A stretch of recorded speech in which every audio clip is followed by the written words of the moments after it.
وطن عشق و وطن مادر، وطن اولادتر از جان است. وطن درگاه اقبال و سعادت خواه و ارمان است.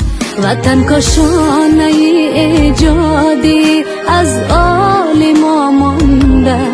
وطن بخت و وطن تخت و وطن دیوار ایمان است.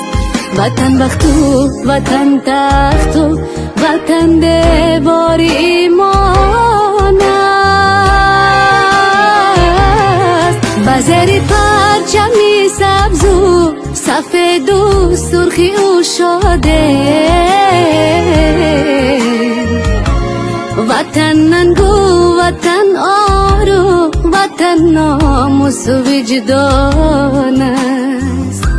وطن داری چی خوشبختی است، با بختی خشم باله. وطن بر ما مکافاتی بسابه مثل رحمان است. برای ما در این دنیا وطن این تاجیکستان است.